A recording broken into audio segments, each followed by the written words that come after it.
inicialmente en R y a qué nos lleva todo este cuento. Hay un documento que está en el correo del curso, yo les recomiendo que lean una lectura, aquí les explicaré algo, pero siempre no sobra, no está de más que lean una buena lectura a cada tema que se va trabajando. Y espero que sí lo hayan estado haciendo todos estos días que deben haber estado estudiando para el parcial, porque si lo han hecho seguramente se van a ver los resultados en la evaluación. Lo mismo, si han estado mirando los apuntes de lo que se ha explicado, pues todo eso va a incidir. Entonces, la recomendación es inicialmente hacer el modelo. Bien, aquí está con unos datos, hay un ejemplo ahí en ese archivo. Pero yo lo voy a hacer aquí con unos datos que tengo ya preparado en el R. Ustedes ya han usado para generar PDFs con LaTeX. No lo usan. Pues bueno, porque no hacen uno de esos cálculos en R y gráficos y todo, y mal va comentando. Recuerdo que fue un parcial que hice para los de la especialización, en donde al final terminaron copiándose mucho. Este juez tendré que llamarle la atención. No saben copiar tampoco, son muy lentos copiando. Y es muy fácil darse cuenta cuando se copia.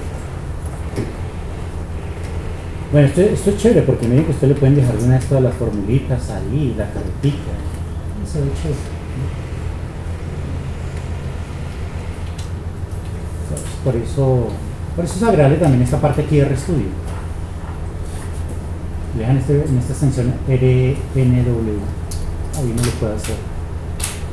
Y como ya tienen formatos de esta cosa de LaTeX, pues ya es solo ir haciendo las cositas aquí con estos chunks. Y le van dejando los procesos allá de lo que estén haciendo en él. La verdad no tiene mucho complicación. Pierde uno menos tiempo editando gráficos. Bueno, la base de datos que está aquí la he cargado y se llama faltadeajuste.txt. Entonces miren, lo ejecuto, lo corro y entonces aquí me va a decir, estos son sus datos.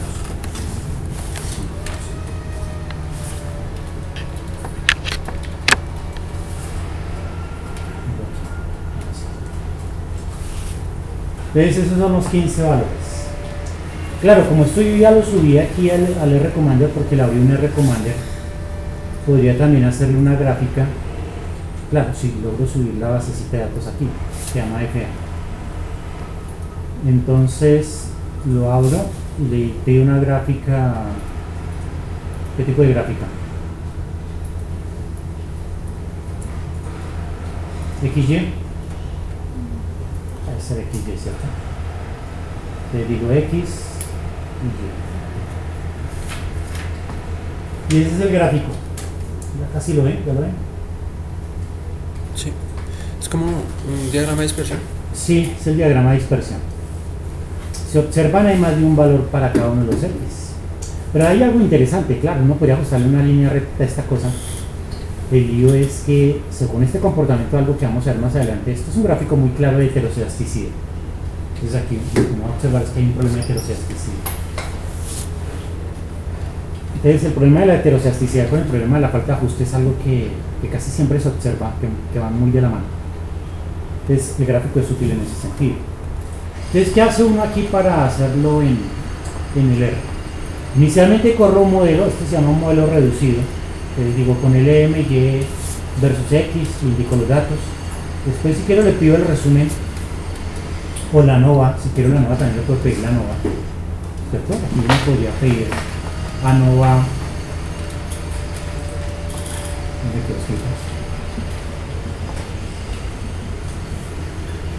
ANOVA, y le decimos de qué modelo, reducido, ¿cierto? Y entonces él me da sus valores, ¿listo? Entonces, lo que copiamos allá en el tablero, ustedes lo completan con estos numeritos. Entonces decimos 1,22, listo, suma de cuadrados del modelo 6.3247, cuadrado medio 6.3247, la probabilidad 0,0177, y la suma de cuadrados del error, que esta sí es la que me sirve, es 21,1937. 21,1937. Para acá esto es 21,1937. 19.37. Bueno, si rondean, pueden dejarlo en 19.4.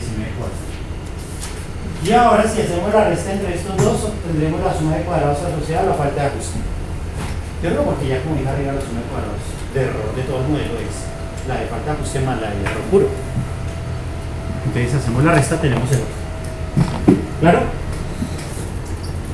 Entonces, esto nos sirve para esa partecita, para completar ese pedazo de agua. Luego, miren cuál es el cuento. Resulta que como hay unas variables en X, unos numeritos que se repiten allá para la variable X, como el 1.3, el 3.7, ¿cierto? Todos esos grupitos que encontramos. Esos normalmente uno los puede considerar como factores. Bueno, un factor podría ser en el caso de la estratificación socioeconómica. Es decir, está asociado a esas variables que son nominales, pero en este caso la variable no es nominal, pero sin embargo tiene un solo valor con varios valores en ella. Entonces la idea es correr luego un modelo que se va a llamar completo, y aquí le digo que no tome en cuenta el intercepto, por eso hice 0 más, eso es para que no me tome en cuenta el intercepto. Entonces se corre esto, se le quita el intercepto, ese es el truco, y después uno compara el modelo reducido y completo. Lo puedo hacer porque la forma funcional en Y en ambos casos es la misma. Entonces por eso puedo comparar un modelo con el otro, eso se hace con la nova. Y entonces corro esto y miren qué apareció aquí. 11 grados de libertad para los residuales. La suma de cuadrados de los residuales que redondeando fue 21.194. Y este numerito que ya hace un momento lo había calculado, que es el 12,470, que para el caso corresponde a la suma de cuadrados del error puro. Luego el programa me da este numerito que está ahí, es una suma de cuadrados, miren, es una suma de cuadrados, si la ven es 8,7 y pico, esa es la diferencia entre el 21.194 y el 12,470, entonces, ¿sí la diferencia?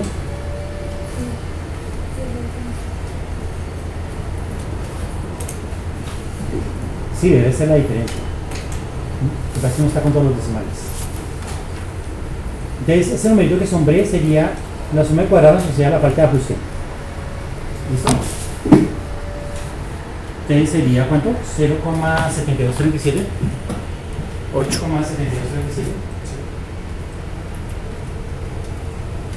Así.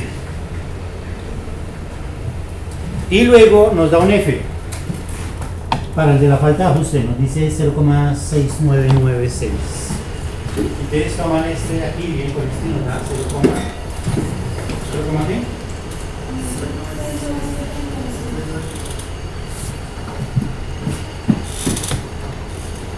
6,996. Sí, pero esto no lo voy a escribir aquí porque eso no son cuadrados medios. Sino son, ¿qué? 0,699. ¿Así? Es decir, ustedes tienen que 8.72 dividido en 11 y 12,430 dividido en 11. Pero para el caso como es el mismo número, es como si ustedes dividieran este con este. Porque los dos 11 se van a cancelar. Entonces, nos da esto y al final aparece una probabilidad 0. 0.7183. Entonces, por aquí hay un p-valor, digamos, por aquí hay un p-valor. ¿Y ese es de cuánto? 0. ¿Qué? 7183. Listo, entonces si esa prueba la están haciendo al 5%, como esta probabilidad ya es superior al 5%, nos dice no rechaza. Por conclusión, no hay falta. ¿Entendido?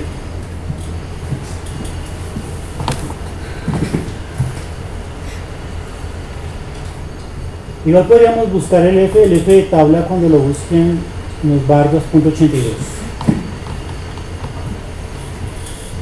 Este será un F con 11 grados de libertad numerado, 11 en el denominador, 0,95. ¿Cuánto fue que les dije? 5.92, 82. Eso es que 2.82 es la cosa.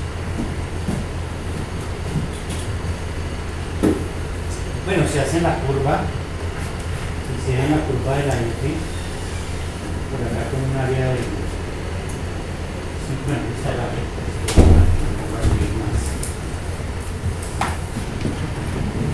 falla chural es la que se primero.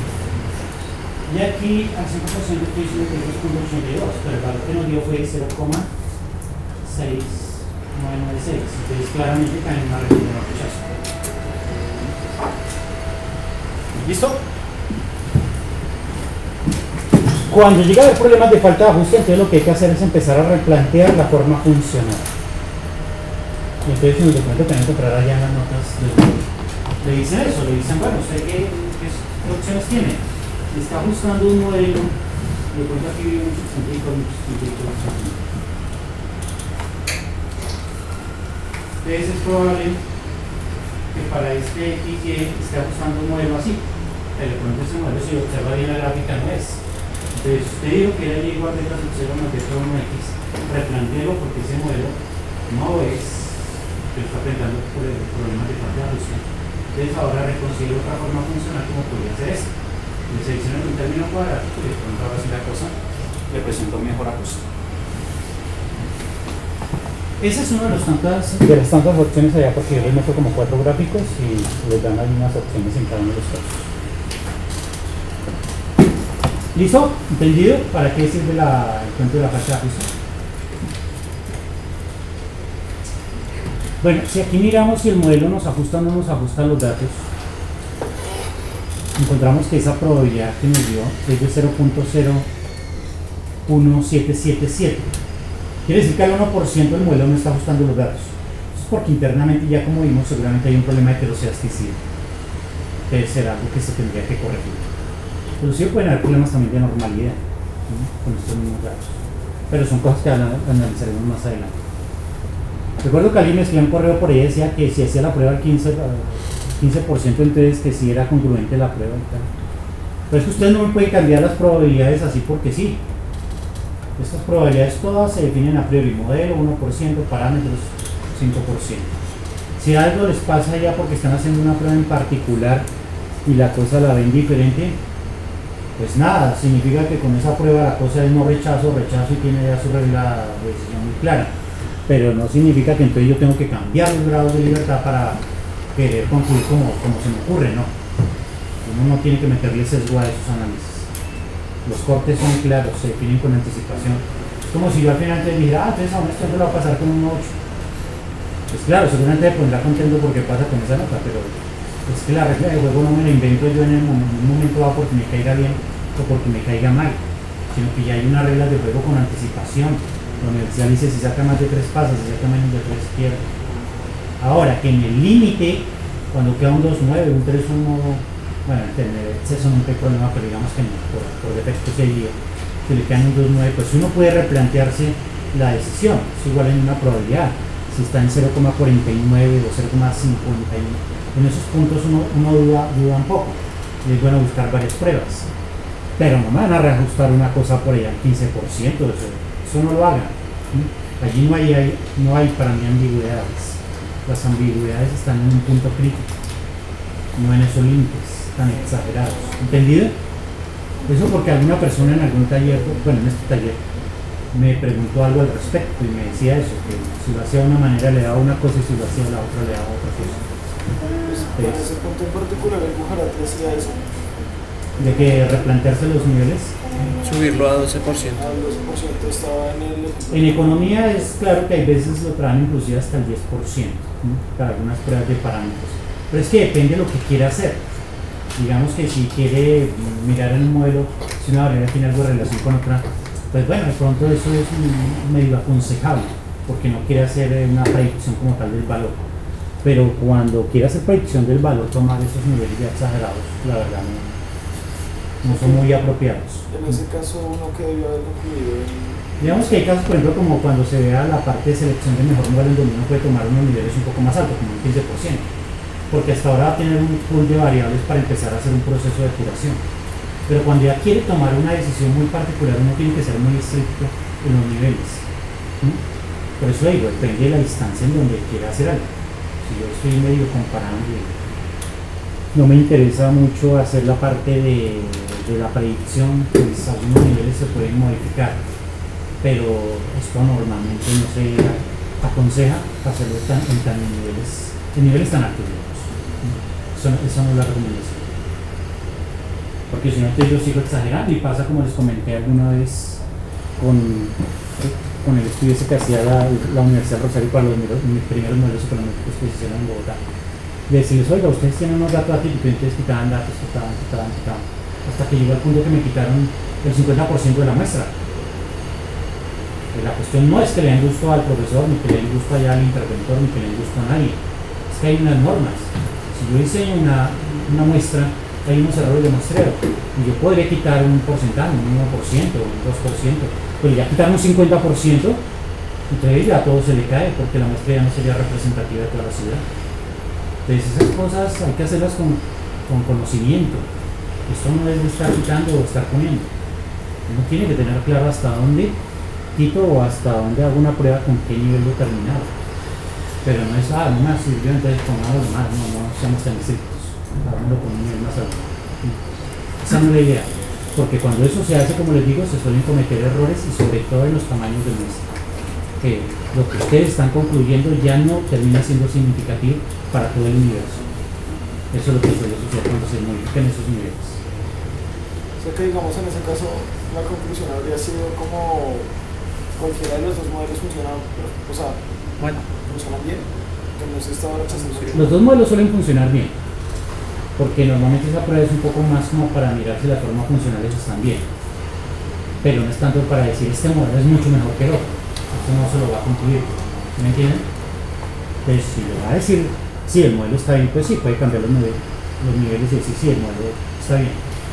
Pero cuando va a comparar entre dos modelos, eso es algo un poco más complejo. Entonces yo necesito unos estadísticos que me den esos límites entre uno y el otro para decir este me genera mejores resultados que el otro. Y ahí es donde yo toco el tema de la predicción. Tengo que mirar cómo son mis predicciones. Y por eso si miro en un R cuadrado y R cuadrado es mucho más acertado en esa decisión. ¿Sí entendido? El sentido es que utilicen una prueba estadística para algo que no fue diseñado. Ahí es donde puede uno cometer errores.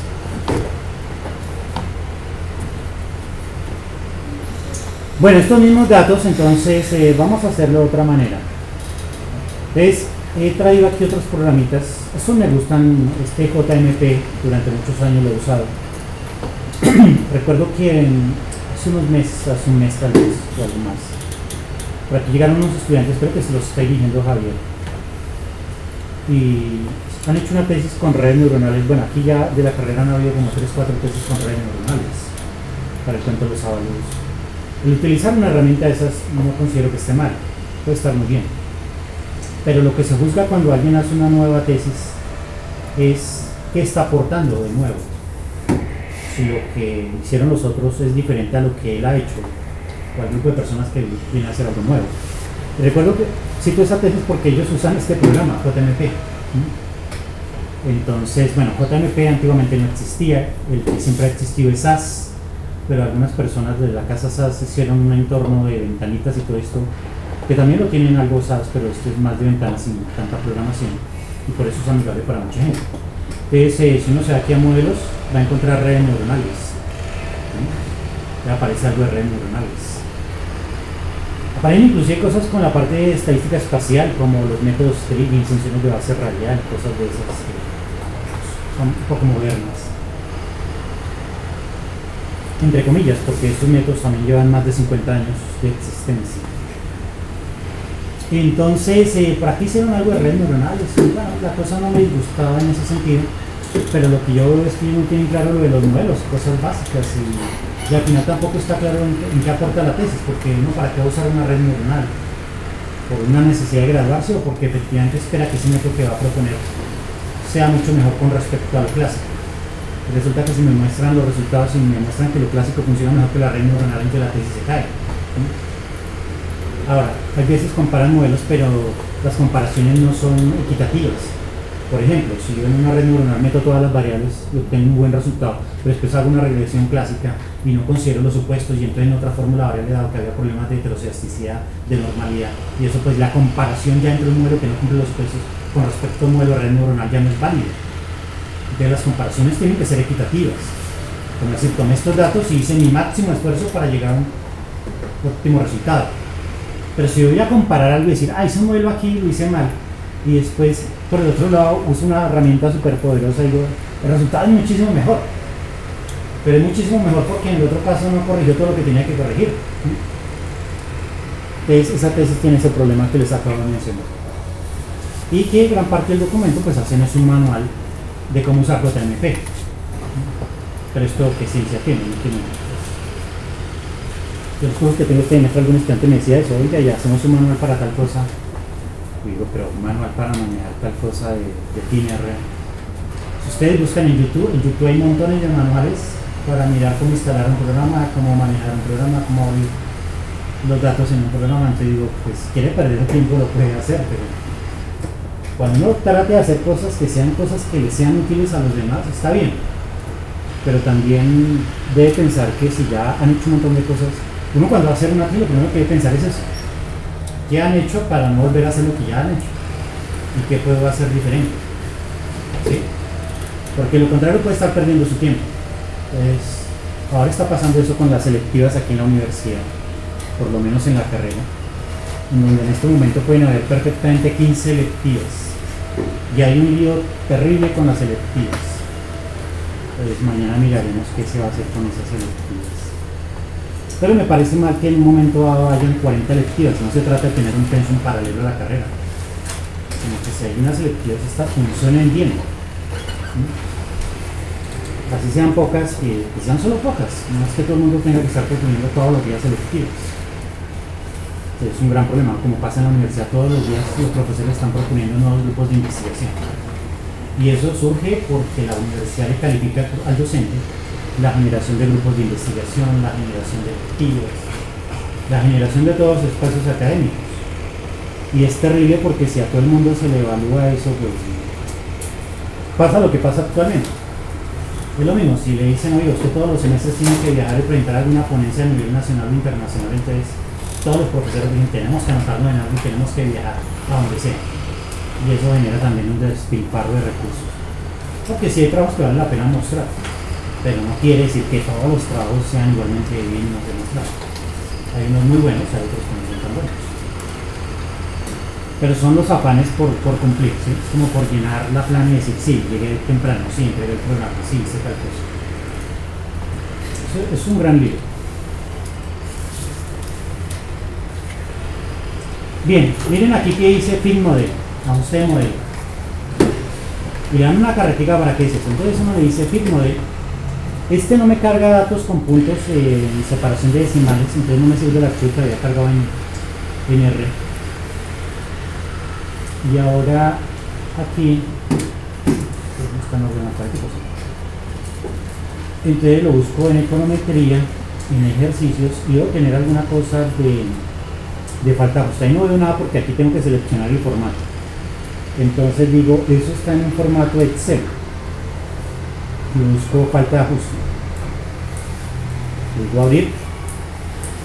Las variables que son normalmente continuas, aquí me las haré así con estos triángulos. Cuando es una variable categórica o nominal, esto se ve aquí como un histograma. ¿Sí? Pero cuando es continua es una línea así recta. Bueno, es un triángulo. Entonces dejamos y en y, x en x. Nada que lo carga, está muy lento. Ya casi. Ahora sí. A veces es un lío, con un curso a veces funcionan bien las cosas en una hora, a veces no. Ahora sí lo de los triángulos. ¿Ahora sí lo ven? Ahí ven unos triángulos, al lado de la observación de y y de x. Eso era lo que les decía el triángulo de x. Y ahí está seleccionado y y x, pero por ahora eso no les aparece, estamos como a destino. Donde dice personalizar estándar por mínimos cuadrados estándar, ahí uno le da clic y luego aparece activo Splitwise, MANOVA, varianza lo lineal. Bueno, ahí es para hacer regresión Splitwise, ¿sí? Donde aparece personality, ahí uno le da clic y aparece eso. Ay, qué mal que esté lento. Y luego se le dice run model, correr modelo. Nada, no les aparece nada. Adicionar X y luego le doy correr modelo. ¿Vieron lo de la nova, no? Ahí está el Streetwise. Bueno, es que estos programas normalmente no los instalan en las salas porque son programas comerciales. Ahí eventualmente podrían instalarlo porque también hay versiones demo del mes. Pues se podría hacer que lo instalaran por un tiempito y cortico. El demo. Ya debió abrir una ventana y ahí está el modelo. Donde aparece ese triangulito rojo, uno puede darle más opciones. Entonces, por ejemplo, en factor profiling uno podría darle la transformación Vostox. Entonces, allá donde está el triangulito rojo, uno le dice factor profiling, transformación Vostox. También podría darle diagnósticos de filas, el test de Durbin y Watson. Entonces, por ahí encuentro el test de Durbin y Watson. También se podrían salvar cosas. Entonces allí podría uno darle salvar columnas y allí encontraría la distancia de cuts, el residual estudiantizado, los hackdiats, los leveras, un montón de estadísticos que son útiles para analizar atípicos e influyentes. ¿Sí? Entonces todo eso se abre por allá donde está el triangulito rojo. Donde está el triangulito rojo se abren todas esas opciones con salvar columnas o factor profiling o diagnóstico de filas. Ahora, en el gráfico, en la salida esta de la NOVA, si yo bajo esa ventanita, van a ver ahí el R cuadrado, que es pésimo, el R cuadrado para todo el modelo de 10.22, el R cuadrado ajustado de 10.19, esto es más o menos lo mismo que siempre aparecía en el SAS. Y abajito, cuando los datos tienen problema de falta de ajuste, lo que me gusta de este programa es que automáticamente le genera la tabla de esa NOVA de falta de ajuste. Entonces esa tablita que dice en el tablero, esa tabla la genera el programa automáticamente, sin pedirle la prueba de falta de ajuste, él la hace. Entonces es un programa inteligente en ese sentido. Entonces mete los datos y automáticamente le dice, mire, esta es su prueba de falta de ajuste porque estos datos parecen ser que pueden tener problemas de falta de ajuste. Si la ven ahí, la cockpit, ahí en la parte inferior, y ahí está la falta de ajuste, el error puro, el error total, está todo.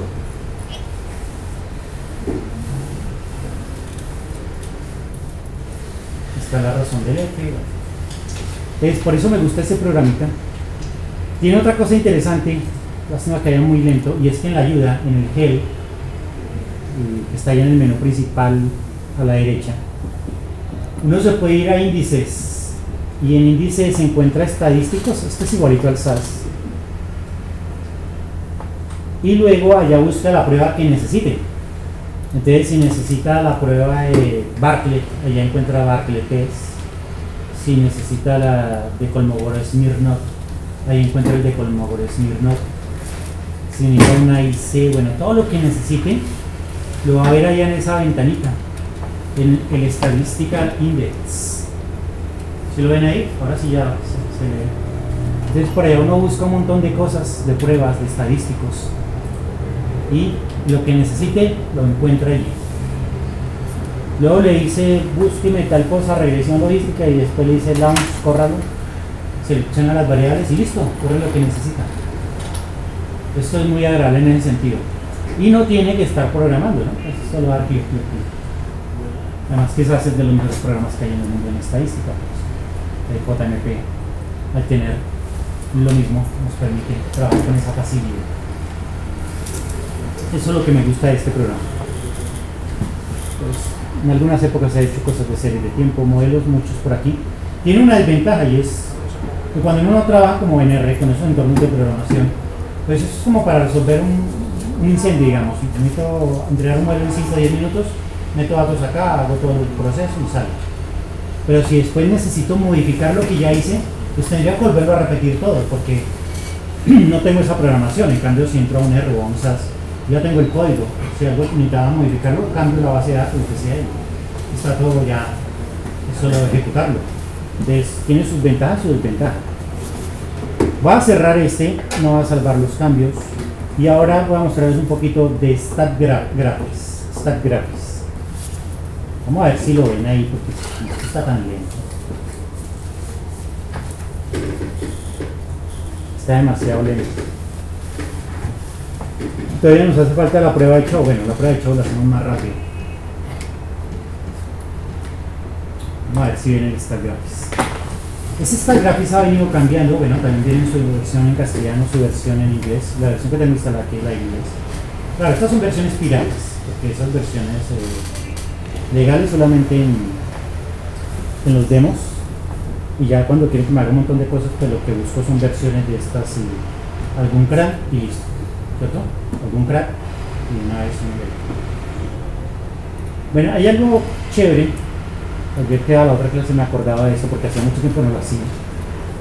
Entonces, cuando uno tiene los datos del Excel, yo tengo los datos del Excel, voy a abrir un archivo con los datos del Excel de falta de ajuste. Entonces uno copia los datos del Excel, yo sombreo todas las columnas con los numeritos allá. Esto está un poquito demorado, estaba viéndolo. Está raro que está muy lento, ayer estuvo muy rápido. Entonces sombreo los datos del Excel, todos, los 24 datos, con el X y el Y. Y una vez lo he sombreado, ¿cierto? Una vez lo sombreo, le digo Control C y después me ubico en el Stack Graphics. Entonces me ubico en el Stack Graphics y sombreo la hoja de Stack Graphics. ¿Sí? ¿Entienden? Voy al Excel, sombreo el bloque de datos con los nombres de las variables y luego en Stack Graphics sombreo la hoja. ¿Entendido? Sombreo la hoja y cuando sombré la hoja le digo Control V y entonces el programa Stack Graphics automáticamente en cada columna me va a reconocer el X, el Y y el identificador y todo lo que tenga.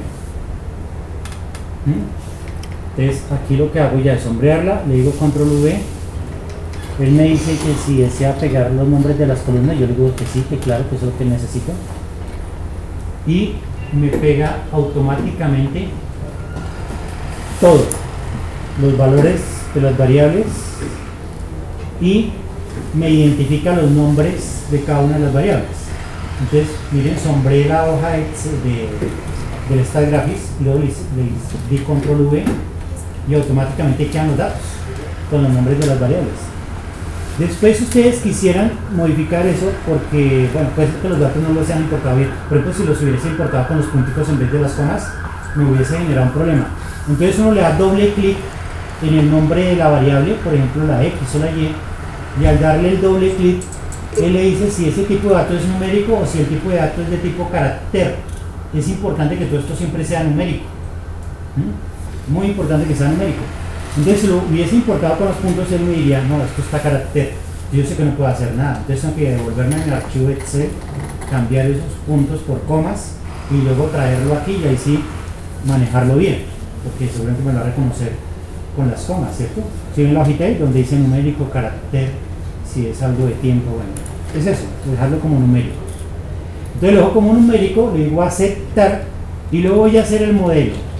Los modelos se hacen aquí en el menú principal, buscan Relay, donde dice Relate, ¿sí?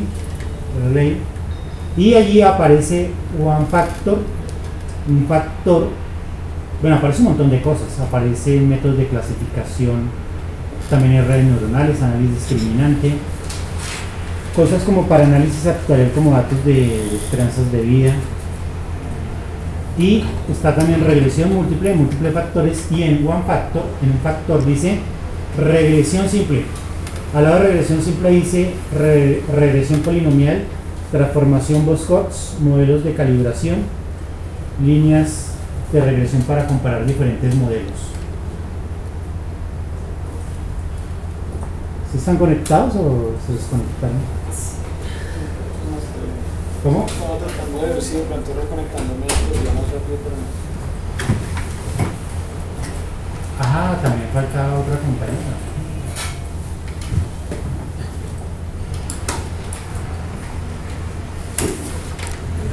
A la hora de entregar el taller pasan esas cosas.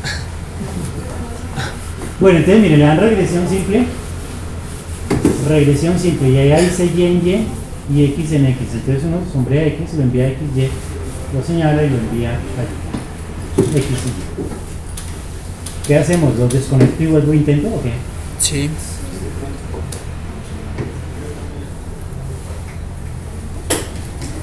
que eso cuando se pone así lento no aguanta. hasta el equipo normalmente se pone, mi equipo se pone hasta lento. Uy, me asustaba. Y en serio está lento. Está como bloqueado.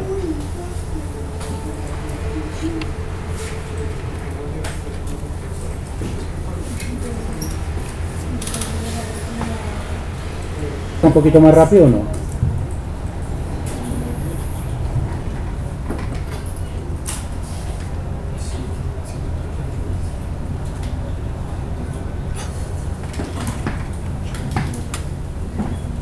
¿Se conectaron más?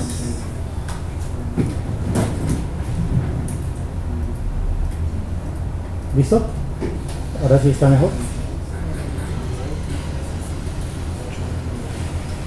Bueno, esperemos que nadie mueva eso.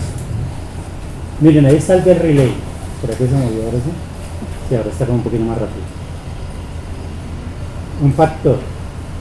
Sí, está mejor. Regresión simple. Entonces les decía, lleva aquí en Y, X va en X.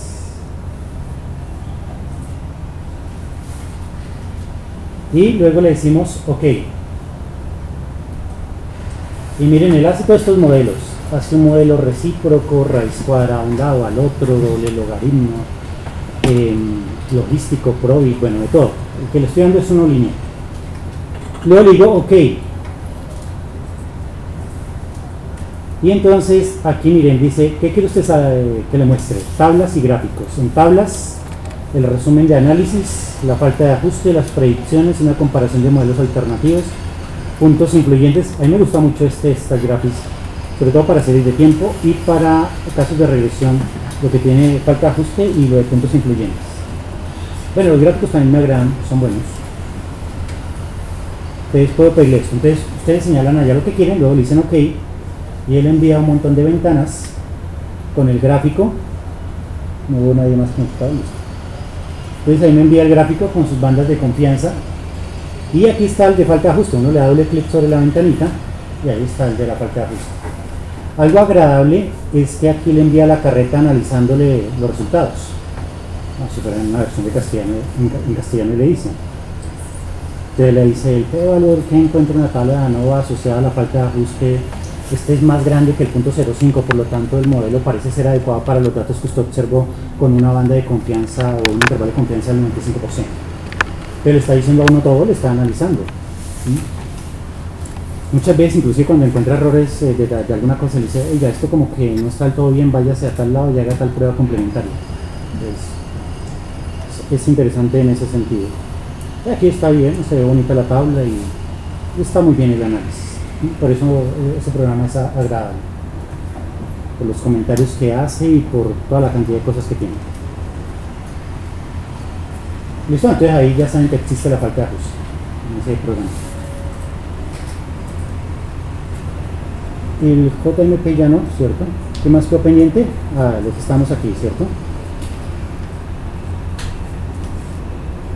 En Grel yo no recuerdo si está, pero igual necesito hacer una cosa en Grel, pues vamos a abrir.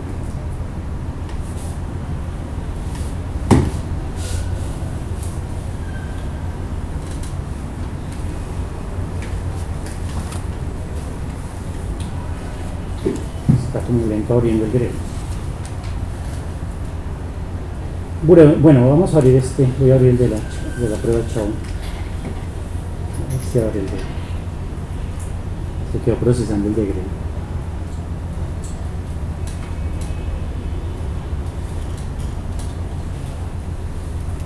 Ahora se puso fue lento el equipo. Bueno, miren, ustedes aquí en archivo abro los datos en Grel, debe ser este de Chow. Le digo que son los de la hoja 1 y aceptar. Le digo que no son datos de series de tiempo ni nada de eso, entonces él me dice ahí tiene el ahorro, el ingreso. Y si quiero ver los datos, voy a de vista de iconos de abajito y le digo conjunto de datos, doble clic y ahí encuentro los ahorros y los ingresos. En este caso sí me lo tomaría con los puntos. Y entonces cuando quiera hacer la prueba de Chow, lo que tengo que hacer es, me voy al modelo mínimos cuadrados ordinarios, y luego le digo ahorro la variable de respuesta, ingreso es la variable independiente. Ahí está el intercepto, listo, le digo aceptar y él me corre la regresión. Aquí en gráficos hace un montón de cosas también con los residuos, pero no voy a eso, voy aquí a los contrastes. Y en los contrastes aquí encuentran prueba de Chow. En R también se puede hacer la prueba de Chow. Entonces le digo contraste de Chow, y aquí él siempre va a dividir por la mitad de la muestra, pero uno no siempre el corte lo tiene en la mitad de la muestra. Es decir, donde haya una intervención económica, pues si tenía 20 datos y es en el dato 15, en el 15 yo tendría que cortar. Pero para que esto quede bien, entonces la recomendación es siempre darle un datico más al grep. Entonces si quería cortar el 9, tengo que decirle 10. Con eso deja 9 en la primera muestra y del 10 al 18 deja la segunda. Esa es la forma como este programa le trabaja. Yo le digo aceptar y aquí me muestra el resultado de la prueba de Chow, y este es el estadístico con los 2 grados de libertad, que es el P, y el n-1 más n-2 menos 2P, que es el 14 para el denominador. Entonces, ¿cómo se hace aquí en el Excel? Entonces miren lo que hice. Corrí la primera regresión con todos los datos. El R cuadrado, la suma de cuadrados del error me dio 0,57. Esto lo llamé S1. Esto es con los 18 datos. Luego hice una segunda regresión con los primeros 9 datos. Y con esos primeros 9 datos obtuve una suma de cuadrados de error de 0,139. Este es el S2. Con los últimos 9 datos volví a correr otra regresión y la suma de cuadrados de error me dio 0,19. Este es el S3. Luego me fui a la hoja 1, entonces ya identifiqué el S1, el S2, el S3 y dije el S4, ¿qué va a ser? La suma de S2 más S3. Posteriormente S5, que será S1 menos S4. Y luego el estadístico F, que sería el S5 dividido 2, ¿cierto? Dividido el P, dividido todo, el S4 dividido N1 más N2 menos 2P, que para el caso sería 14, 18, N1 es 18, N1 es 9, N2 es 9, 9 más 9 es 18, menos 2P, pero como P es 2, 2 por 2 es 4, entonces 18 menos 4, 14. Entonces divido ese sub 4 en 14 y esto me da un F de 5,037, que si recuerdan es este número que me está mostrando aquí, Gray. De la prueba de Chow la van a encontrar en este paquete, en Gray, y también se encuentra en el paquete comercial que se llama Ibius. Se escribe así, miren, Ibius. Es el Ibius. Este me gusta también para series de tiempo. Bueno, pronto un día hacemos una regresión ahí. Y el valor P es de 0.0225. ¿Al 5% rechazamos o no rechazamos? No rechazamos. No rechazamos. Entonces, conclusión. ¿Cuál es la conclusión? Hay estabilidad estructural. Hay estabilidad estructural. ¿Cierto? Si no rechazamos. Si no rechazamos hay estabilidad estructural. ¿Y si rechazamos? Hipótesis nula es hay estabilidad estructural. Hipótesis alterna es no hay estabilidad estructural. Si la probabilidad es superior al 0.05, ¿qué pasa? No rechazamos. ¿Y en este caso qué pasa? No rechazamos. ¿Cuánto da la probabilidad ahí? 0.02. 0.02. Eso es menor del 5%. Quiere decir que debemos rechazar la hipótesis nula. Y ya están a unos días del parcial y están así de raros.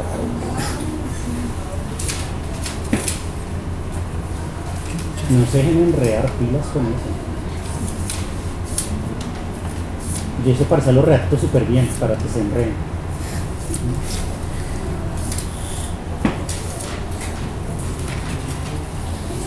Sí, lo vieron, es claro. El alfa gorro, el p-value es menor del 0.05. Quiere decir que rechazamos la hipótesis nula, ¿entendido?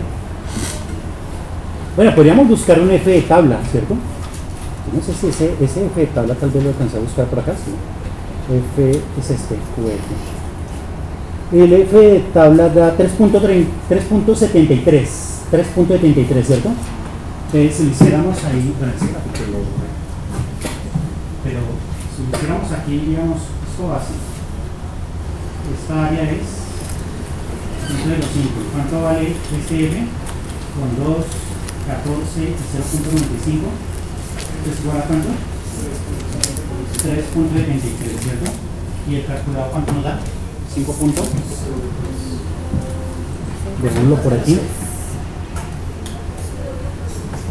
5.037. 5.037 de cálculo acá. Es decir, está en la región de rechazo. ¿Sí? Mucho cuidado con eso. Que no digan que no se hacen los ejemplos ahí en clase, que no se miran los datos con los programas y no se dan los ejemplos, porque eso es totalmente falso. Cada tema que yo les doy ahí siempre hay ejercicios.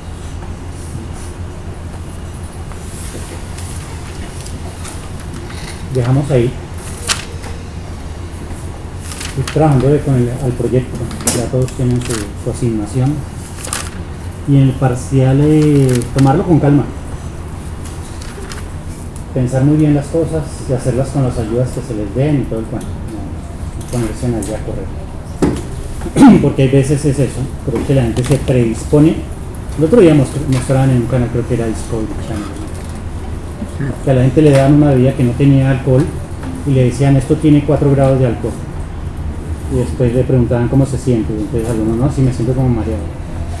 Y luego le daban de nuevo la bebida y le decían es la misma.